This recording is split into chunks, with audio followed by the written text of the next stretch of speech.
Want to watch football without the restrictions of blackouts or cable? Check out expressvpn.com to help you get access to all the live games. Sign up today using the link in the description to get 3 free months.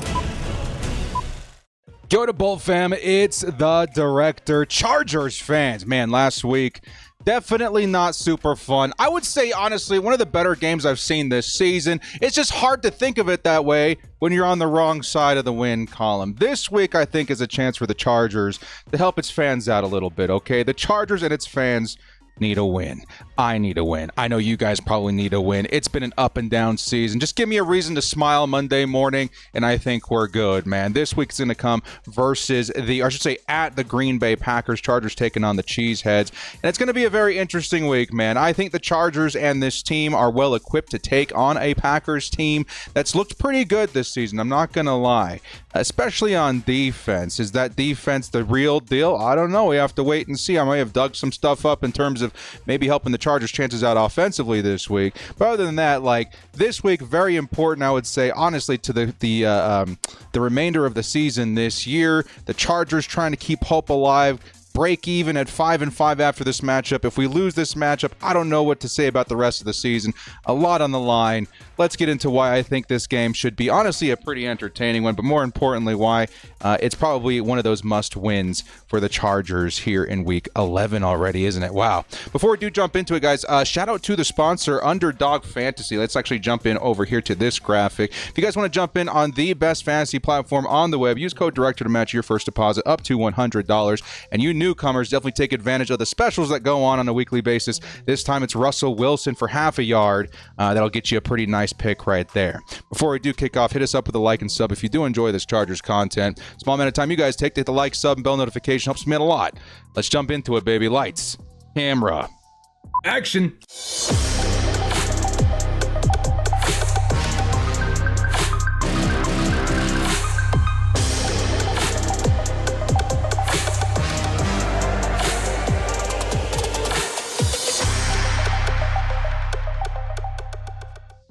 Your Chargers at Packers game preview. I made it 17 days into No Shave November, if you guys are going to be asking. I know I'm going to see the comment section there. You know what happened? I walked into my barber's office yesterday, and he says, no, not today, sir. Not today. We're not letting that monstrosity walk out the front door. Let's walk into the injury segment of this video before we continue too far onto the personal life of the director. Starting off with the Chargers here, obviously. A lot of names on the board this week for both teams. I want to say that. And is it cause for concern for both teams? I'm going to go ahead and kind of lean towards yes this week because there are some big names, I would say, on both sides, starting with Keenan Allen. Now, he got limited practice in on Thursday. As of time recording this video, we don't have Friday's injury report. I am hearing that he should be playing Sunday, so that's a really good sign. Chargers, he's like the last of the receivers out there, man, that hasn't left with injury. Knock on wood, that doesn't become the case. Which is kind of crazy considering his narrative for so many years of being injury prone, being the last one standing. Definitely Justin Herbert's going to need that man going forward. Full practice is in for Joey Bosa. He should be fine. Some of the big ones I will highlight here. Gerald Everett, tight end, chest injury. Certainly hope he's okay, but he's not practiced back-to-back days. That doesn't spell good news for his participation in the game on Sunday. Chargers may be without their number one tight end. However, what's even more concerning, I would say, is Donald Parham, also on the injury report, did get limited practice on Thursday. We're hoping that he suits up. But if the Chargers, for whatever reason, are missing both tight ends, that's going to be tough sledding for Justin Herbert at that position. Of course, we did go out and sign Steven Anderson. That's definitely something that could help. But hopefully the Chargers find a way to massage that issue as much as possible. Outside of that, limited practices in for Sebastian Joseph Day, JT Woods, who's been on illness. It's something kind of lingering, isn't it? I suspect it was probably something like COVID or strep or something like that. Hopefully he's back soon. He's gotten limited practices in, but we haven't seen him very much the entire season. So that's the Chargers. Now on to the Packers side of things. Sorry, apologies for half the names being cut out here. Jaire Alexander, who was absent last week, I do believe, got a limited practice in on Thursday. From what I am hearing, he might be able to suit up on Sunday. If so, maybe in a limited fashion, which is something definitely to put into consideration for the Chargers. If he's out there, he's a great football player, even if he's there limited, but something to put out there into the universe. Kenny Clark, limited practice. Rudy Ford has not practiced. A nice safety for them right there. Another thing to put in consideration of that secondary. And then limited practice is in for Elton Jenkins and Aaron Jones, who are going to be the focal points there of their running attack, which is definitely something interesting to see. Quay Walker and Christian Watson also limited, so something to keep an eye out. Definitely watch for the injury report before kickoff. We'll be live for that game always, like always. We'll let you guys know who's in, who's out, but some big names this week. Definitely some big names to keep an eye on that could certainly affect the game one way or the other. Let's go ahead and move on to our first segment. And I think it's going to be a very interesting week because of the narratives behind both teams. It's funny, you get a reputation in this league playing so many games, and by the time it's up, time for your matchup, that narrative has almost been solidified in terms of who you are as a team. But what doesn't go into account a lot of times are the kind of teams that you've been facing up against. And again, I don't want to say we underestimated the Lions. I certainly don't think we did, even on this video. But we did point out that their schedule definitely wasn't too rough in terms of quality quarterback play, et cetera, offenses.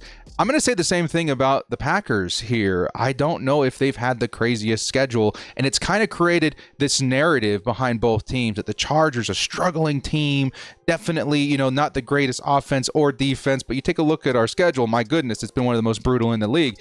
Then on the other hand, you look at the Packers, who have been the shutdown defense. Offense is struggling behind a young quarterback, but the defense has been carrying. Well, they haven't faced the most lethal offenses in the league either. I would say quite the opposite. A bit of a soft schedule there for the NFC North, and I think it's kind of painted a picture going into this game that may be misleading to what the results could be, is what I'm trying to paint a picture of here. So this first segment is going to be called Herbert's Tour of Brutality. All right, because on one hand, yes, this season has been an absolute nightmare. It's the season from hell. Injuries, like always, let's be honest, but injuries have been a big problem. Chargers have been losing a lot of close games. Coaching has been a nightmare. Despite that, Justin Herbert has been trying to stand above it all. I think for a while, the finger injury, maybe something else in the background, was sort of limiting, in my opinion, what we could see of the full potential Justin Herbert. But recently, I got to tell you, man, Herbert is starting to hit a major stride, and I think a lot of it did start last week. Of course, 300-plus yards and 4 touchdowns will certainly help that narrative. But I don't know. It feels like he's put something behind him, and we're starting to see that classic Justin Herbert return this season. It's at a time that we really need it, too. If the Chargers are going to pull themselves out of a 4-5 start, it's going to be behind Justin Herbert. It's absolutely possible, and this win is super pivotal to that. The good news for the Chargers is that we do have, it looks like seemingly, our star quarterback back. And I do think he is out for blood at this point. It's been a tough season.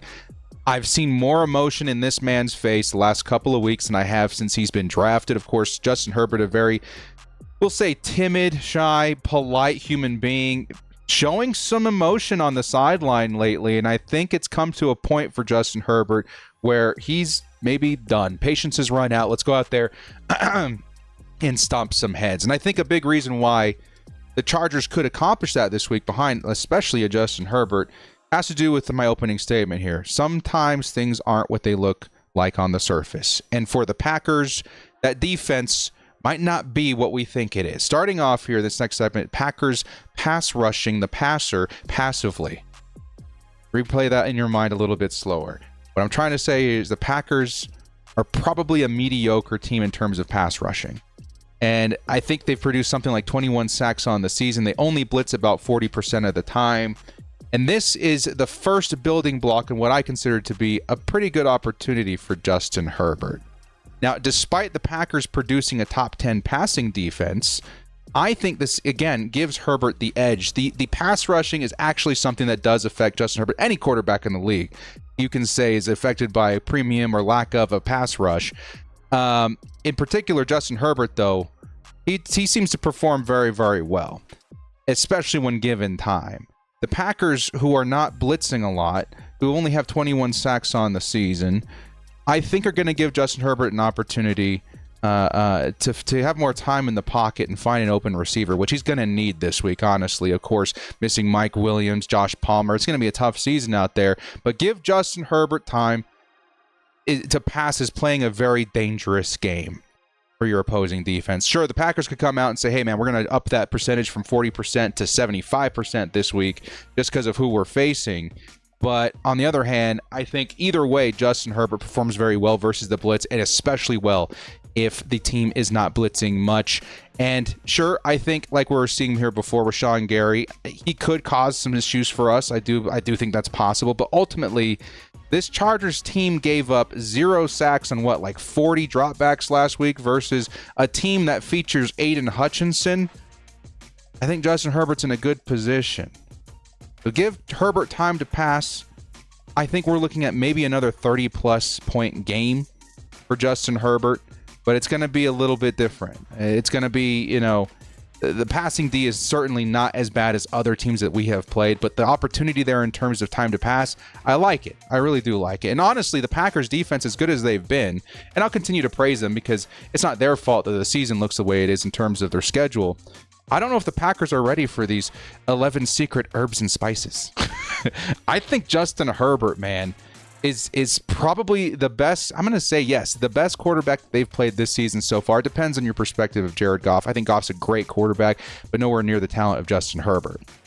Herbert really is a major standout from the quarterbacks Green Bay has been playing this season, hugely. In their last 6 games, mind you, these are the quarterbacks that Green Bay has had to face. And this has really helped their stat in terms of a top 10 passing defense, I think, at this point. Here are the quarterbacks. Kenny Pickett, who, yes, they shut down last week. Bryce Rippin, stepping in for an injured Matt Stafford. Kirk Cousins, definitely not a bad quarterback. Not top 10 in my opinion, but not bad. Russell Wilson and Jimmy Garoppolo. Yes, I will say that this defense did their job by shutting down those quarterbacks, right? You can't just, do okay versus Kenny Pickett and Bryce Rippin, get the win. You got to shut them down. And they did that. They absolutely did that. But they just haven't played good quarterbacks this year. So I don't really know what to expect from the Packers defense this week. Just one top 10 quarterback that they faced all season, and that's Jared Goff. And this is why I opened up this video with things don't always or aren't always what they look like on the surface. This Packers team, which has produced a top 10 passing defense, has only faced one top 10 quarterback. The rest have been not too great. Not too great at all. And so I wanted to paint this picture for Chargers fans saying, hey, yeah, it may not be Justin Herbert's best passing day, but really I don't think it's going to be as much of an uphill climb as we're all thinking. Not to mention that they've got some injuries on the defensive side of the ball. Maybe not a fully healthy Gerald Alexander, if at all. Their safety's injured, et cetera, et cetera. All of these kind of, add up to a scenario where I think, honestly, Justin Herbert's going to have a pretty decent day on Sunday. Keep that in mind. I know some guys are traveling out for that game. You guys have a lot of fun. Hopefully you guys get to see a nice Justin Herbert outing in Green Bay.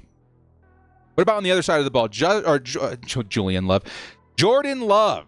Jordan Love.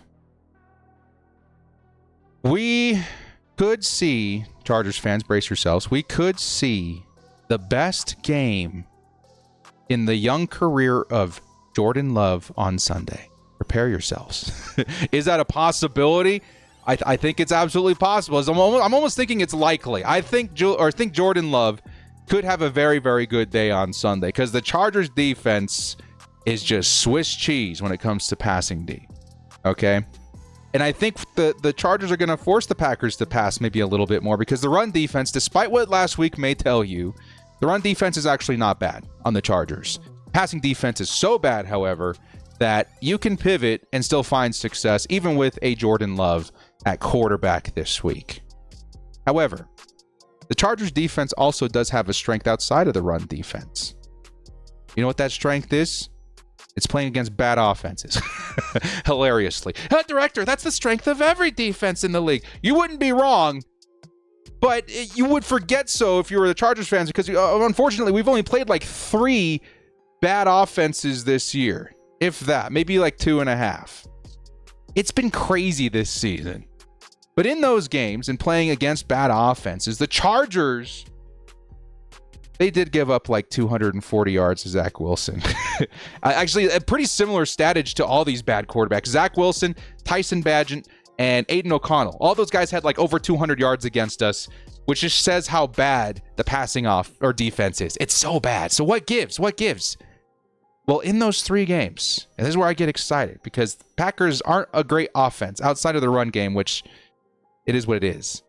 In those 3 games versus bad offenses, the Chargers also produced 16 sacks, 8 forced fumbles. Every other sack was a forced fumble, kind of. 3 interceptions, and only gave up around 75 yards on the ground each game. That's not looking too shabby. That's when the defense wakes up and says, hey, we're going to stomp some heads today. It's been a long season. I'm frustrated. We need a release. Let's go stomp on this bad offense. Get on to the next week.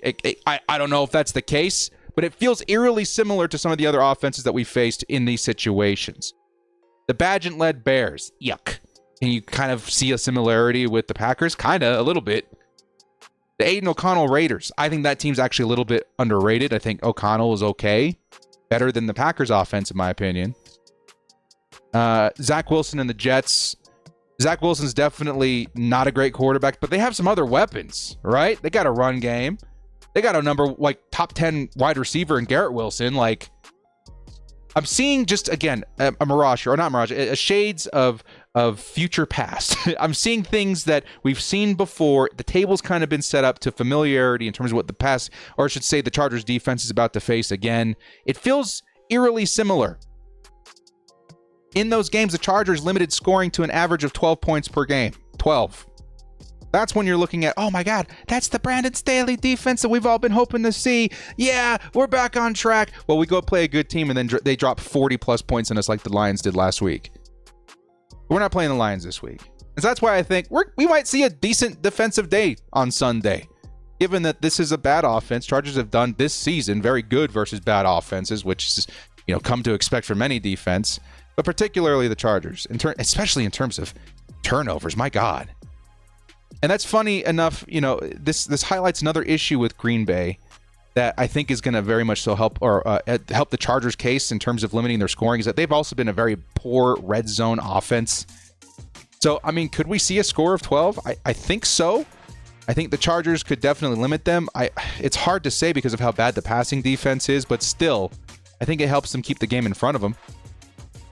And yes, I think Love is probably going to see a solid day through the air this week. I do.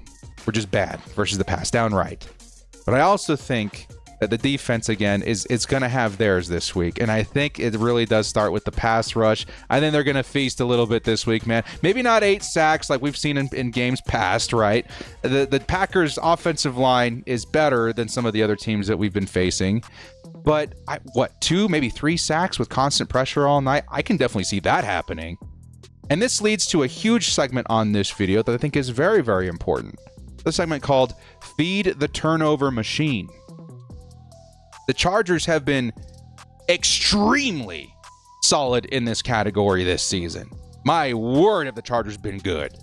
One of the best teams I've seen in a long time in terms of the turnover ratio.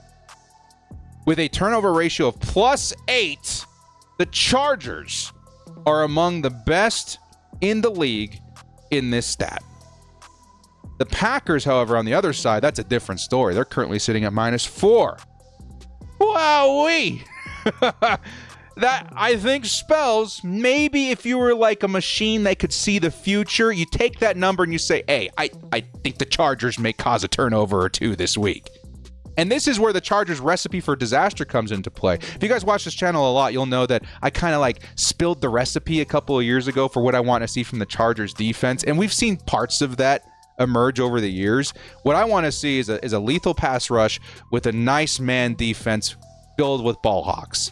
What that basically produces is an opportunity for the pass rush to create opportunities, force errant throws, force them out of the pocket, bad decisions by the quarterback, and for a good secondary to capitalize on that with interceptions. That's kind of what I wanted. And in a way, the Chargers did deliver. We have one of the best pass rushers, trios now in the league. We do have players capable of playing man.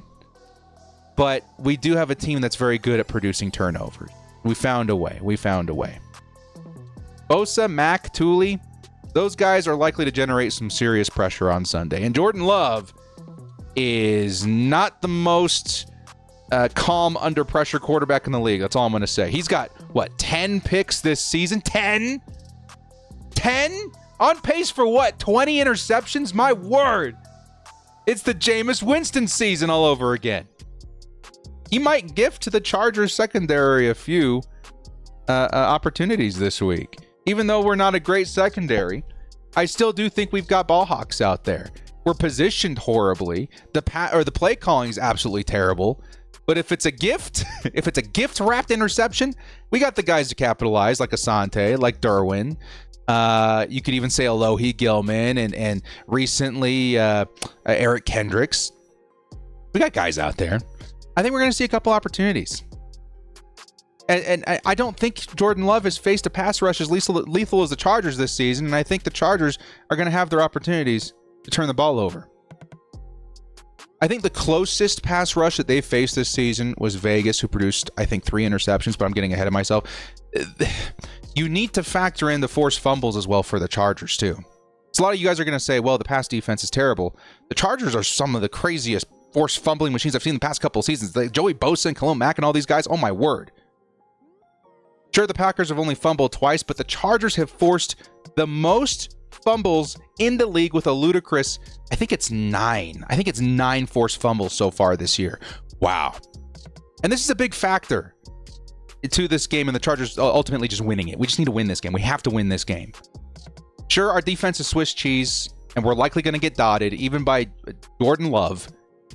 But we've been a very underrated turnover machine on defense this year, and I think that helps keep the game in front of the Chargers. And I think particularly versus this opponent, it's going to help us win this game. We need this win. We do. And I think that's going to be a big part of it. So a couple of side notes here before we get to my score prediction. Watch out for the Cheesehead Rooks. Okay, the Packers got themselves some nice players out there, young guys. They're having a great rookie campaign. Luke Musgrave, of course, he's one of those guys I really wanted the Chargers to draft. Unfortunately, we passed on him. The Packers are having a great time in his rookie season. He looks great, and I think he's going to be a factor this game versus the Chargers. And then Jaden Reed, their receiver, also a very, very, very good weapon for Green Bay in the future. He's having a great season. Watch out for the rookies. Tight end calamity, we already talked about that. Everett and Parham could maybe both miss. We have Steven Anderson coming in. We have Stone Smart. Those would be the guys. What about the receivers? Chargers, this is going to be a narrative for the rest of the season. Is Quentin Johnston alive? Is Keenan Allen going to have to carry the passing in terms of offense, in terms of the receivers for the rest of the season? Maybe. But I think Quentin Johnston, he got his feet wet last week. I'm starting to lean more on the side that he may not be the impact player that we need this season. Maybe not for a couple of seasons. But I'm not ready to give up on his rookie year yet. I know it's disparaging because we have a lot of rookies in the NFL right now at the receiver position, just kind of popping off. I don't know if QJ is going to be one of them, but I think if he's going to become a factor on this offense, it started last week. It's got to continue this week. If he disappears this week, I think it's kind of telling as to what we're going to need to expect from QJ for the rest of the season. I really hope I'm wrong, but I think it's pretty important this week that we see something from QJ. Also very important we see something from Austin Eckler. The Chargers' run game's been absolutely horrible. Like I've been saying every week, we're hoping to see something that changes our mind, that the run offense can become something relevant by the time the Chargers may or may not be in the postseason. So bottom line here comes my score prediction. I got the Chargers winning this one 28 to the Packers 16. I think is a respectable score by them, kind of a reflection of our poor passing defense.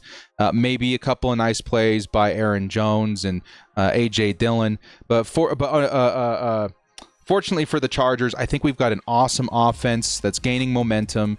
I think, again, the narrative will tell you that the Packers defense is pretty shut down. You're not going to see a lot of yards through the air. Maybe not completely true given the quarterbacks that they face, and I think Justin Herbert maybe one of those quarterbacks that help expose that a little bit. And it reflects in the score here for me. I don't think they're going to go calamity crazy like last week, almost hitting 40 points, but I do think they get enough where they can stay ahead for a majority of the game. And hopefully the Chargers stay pretty consistent in terms of offense, because we need to see a game like that where it feels pretty complete. So anyway, guys, thank you so much for joining me. This has been The Director. If you guys enjoyed what you saw here, hit us up with a like and sub on your way out. Really helps out the channel. And guys, get ready. We got a couple of awesome things coming down the pipeline here really soon, including a giveaway. So guys, keep your eyes peeled out for that. And me and Mrs. Director have something in store I think you guys are going to enjoy. Guys, thank you so much for joining me. This has been The Director. We'll see you next time. And as always, bolt up and stay frosty. Come on, Quentin Johnston. Let's keep the ball rolling, baby. I want to see a nice rookie campaign by number 1. Please.